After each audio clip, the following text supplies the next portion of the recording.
სალამი მეგობრებო, მოკლედ ირანთან დაკავშირებით რაღაცა სიახლეები გავრცელდა. სავარაუდოდ როგორც საინფორმაციო წყაროები წერენ, მოკლულია 12,000-დან 20,000 ადამიანამდე და შეიძლება მეტიც. მოგეხსენებათ, ირანში არ არის ახლა ინტერნეტი, ხელისუფლების, ეგრეთ წოდებული ხელისუფლების კი არა და მკვლელი რეჟიმის წარმომადგენლებმა ჩაახშეს ეს ინტერნეტის სიგნალები, ანუ ირანში Starlink-ზე წვდომა, როგორც ექსპერტები ამბობენ, აქვს დაახლოებით 100,000 ადამიანს, თუმცა ეს სიგნალის ჩამხშობი მოწყობილობები უშლის ხელს მათ შორის Starlink-ზე წვდომაშიც. და ძალიან საინტერესო, ანუ რატომ არის საინტერესო, გარდა იმისა, რომ სრული კატასტროფა ხდება ირანში და ეს არის პირდაპირ, ანუ კაცობრიობის წინააღმდეგ ჩადენილი დანაშაული, არ ვიცი, საკუთარი ენის, არ ვიცი უბრალოდ რა დავარქვა, იმდენად წარმოუდგენელი რაღაცეები ხდება, რომ 21 საუკუნეში ასეთი რაღაცეები ხდებოდეს, უბრალოდ ფაშიზმის მერე ალბათ სრულიად წარმოუდგენელი იყო. ხო და ანუ იმის თქვა მინდა, რომ ეს გავლენა, რა თქმა უნდა, საქართველოსაც ექნება ამას ზეგავლენა, იმიტომ რომ ახლო აღმოსავლეთი, ჯერ ტერიტორიულადაც ახლო არის და მე თქვენ იცით, რომ ჩვენს ძვირფას ხელისუფლებას აქვს ძალიან თბილი დამოკიდებულებები თეირანთან. ხო და ახლა ექსპერტები საუბრობდნენ, რომ ის თუ როგორ განვითარდება მოვლენები შემდგომ, საკმაოდ დიდ ზეგავლენას მოახდენს პოსტ-საბჭოთა სივრცეზეც. რაც შეეხება ამერიკას, ტრამპმა თქვა, რომ მოკლედ შესაძლოა დაარტყას თეირანს, იმის გამო, რომ ადამიანის უფლებები ირღვევა, თუმცა ტრამპის ფიგურას თუ გავითვალისწინებთ და მის პოლიტიკას, არ მგონია, რომ დიდად ღელავდეს ადამიანის უფლებების მდგომარეობაზე. ტრამპი მოქმედებს მხოლოდ და მხოლოდ ამერიკის ინტერესებიდან გამომდინარე და როგორც იცით, ტრამპისთვის მთავარი მოწინააღმდეგე მისი, ასე ვთქვათ, პრეზიდენტობის პერიოდში არის და იქნება ვადის მიწურულამდე, ასე ვთქვათ, ჩინეთი და ყველაფერს აკეთებს იმისათვის, რომ ჩინეთის რაღაცა ჩინეთთან კონფრონტაცია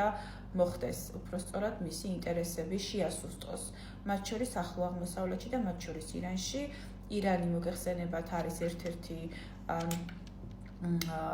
ასე ვთქვათ, ერთ-ერთი ნაწილი იმ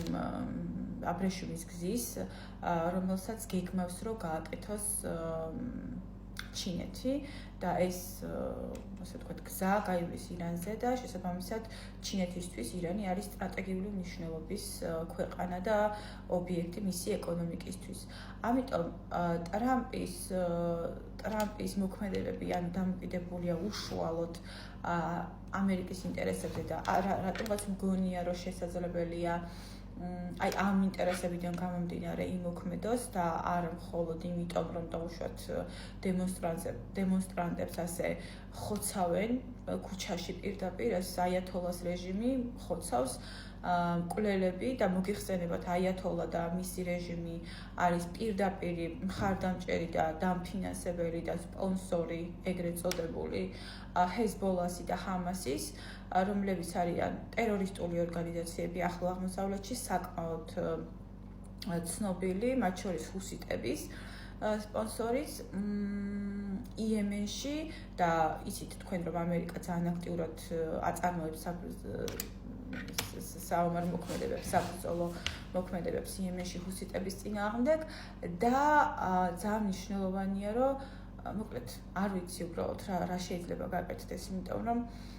კატასტროფული მდგომარეობა ირანში ვერაფერზე ვერ მეფიქრება, გარდა იმისა, რომ უამრავი ადამიანი არის მოკლული. ახლა წავიკითხე, რომ ირანში რეჟიმის საწინააღმდეგო აქციაზე ყოფილი ფეხბურთელი და მისი ცოლი მოკლეს და ეს არის უბრალოდ კოშმარი და არ ვიცი, მართლა შთამბეჭდავია ირანელი ხალხის ბრძოლა თავისუფლებისთვის. იმედი მაქვს, რომ ეს ბრძოლა დაგვირგვინდება გამარჯვებით, უბრალოდ სხვაგვარად წარმოუდგენელიც არის, ამხელა მსხვერპლი გაიღოს ქვეყანამ თავისუფლებისთვის და თავისუფლებაში ვერ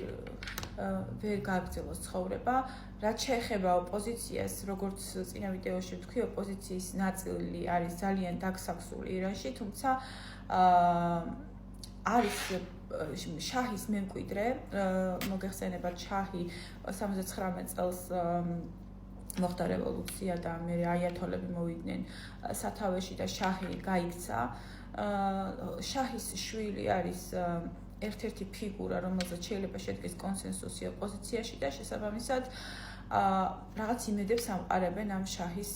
მემკვიდრეზე. ფეჰლევი არის მე მგონი გვარად და მოკლედ ძალიან აქამდე არ ყოფილა ეს კონსენსუსი მოკლედ და ახლა აი ამ ბოლო პერიოდში ძალიან დიდი იმედებს ამყარებენ ამ ადამიანზე და ასევე ელოდებიან ამერიკის პასუხს იმაზე, იმ სისასტიკეზე, იმ დაუნდობელ და ყოვლად წარმოუდგენელ ბარბაროსობაზე, რასაც აიათოლების რეჟიმი სჩადეს ირანში. სოლიდარობა, რა თქმა უნდა,